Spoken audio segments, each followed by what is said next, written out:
গাজাবাসীর কখনোই মুক্তি আসবে না যতক্ষণ পর্যন্ত না মুসলমানরা আসলে ঐক্যবদ্ধ না হবে।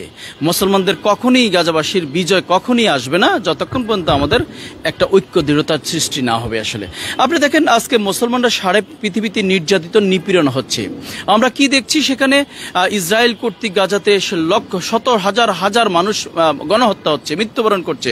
সারা পৃথিবী আসলে আমরা তাকিয়ে আছি, কিন্তু আমরা কিন্তু প্রতিবাদ করছি না। আজকে দেখেন সারা পৃথিবীতে প্রায় হচ্ছে 8 মিলিয়ন, অর্থাৎ 8 মিলিয়ন হচ্ছে জনসংখ্যা। তার মধ্যে প্রায় 2 মিলিয়নের উপরে হচ্ছে মুসলিম জনসংখ্যা অধ্যাসিত।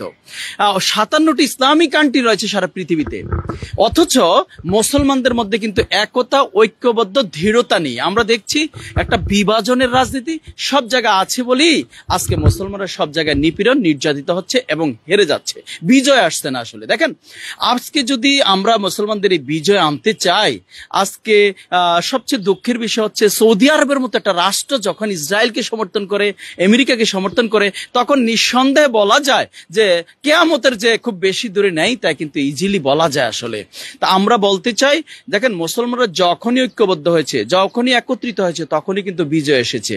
আজকে আমরা সারা পৃথিবীতে দেখছি মুসলমানদের রক্তের উপরে দাঁড়িয়ে আজকে হোলি খেলা হচ্ছে। আমরা নীরব ভূমিকা পালন করছি। আজকে ওয়াইসির মতো একটা সংগঠন আছে, তারা নীরব, তারা কোনো উদ্যোগ নিচ্ছে না।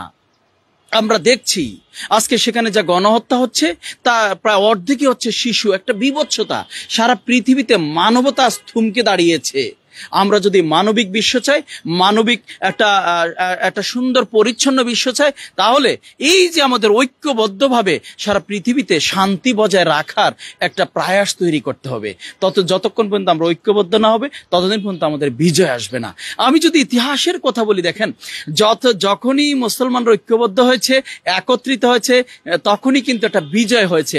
আপনি খোলাফায়ে রাশিদিনের কথা বলেন, আব্বাসির যুগে বলেন, হুমায়ুনের যুগে বলেন, ওসমানিয়ার যুগে বলেন, খেলা সকল বিজয় এসেছে কিন্তু আমাদের একটা ঐক্য ছিল বলে, ঐক্যবদ্ধ ছিলাম বলে।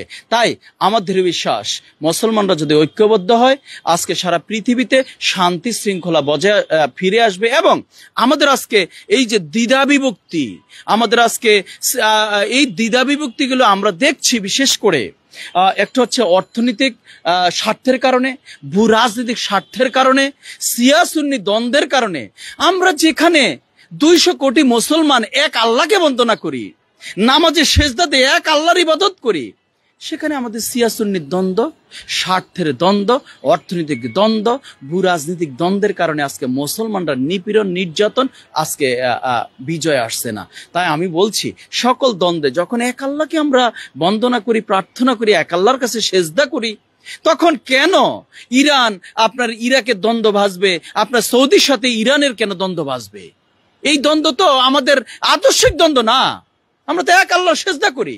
তাই আমি বলছি, আসলে মুসলমানরা যতক্ষণ পর্যন্ত ঐক্যবদ্ধ না হবে, একত্রিত না হবে, ততদিন পর্যন্ত আমাদের বিজয় আসবে না। এইরকম গণহত্যা হতে থাকবে বিভিন্ন দেশে দেশে, বিশ্বজুড়ে, অঞ্চলে অঞ্চলে। হয়তো আমরা ভাবছি আমার উপরে তো আঘাত আসছে না, কিন্তু দেখেন আজকে আপনার উপর আঘাত আসবে, কাল আমার উপরে আসবে। এইভাবেই কিন্তু মুসলমান নিদয় হচ্ছে। তাহলে আমাদের বিজয় সুনিশ্চিত তখনই হবে। খোলাফায়ে রাশিদিনের যেরকম বিজয় হয়েছিল, ওসমানিয়ার যুগে বিজয় হয়েছিল, আব্বাসের যুগে বিজয় হয়েছিল, সেই বিজয় যদি আমরা দেখতে চাই, আমাদেরকে এক এবং ঐক্যবদ্ধ থেকে সকল ভেদাভেদ ভুলে আগামী দিনে যদি এগিয়ে যেতে পারি, তাহলেই একটি সুন্দর, একটি মানবিক বিশ্ব, একটি ইনসাফ ভিত্তিক পৃথিবী আমরা তৈরি করতে পারবো।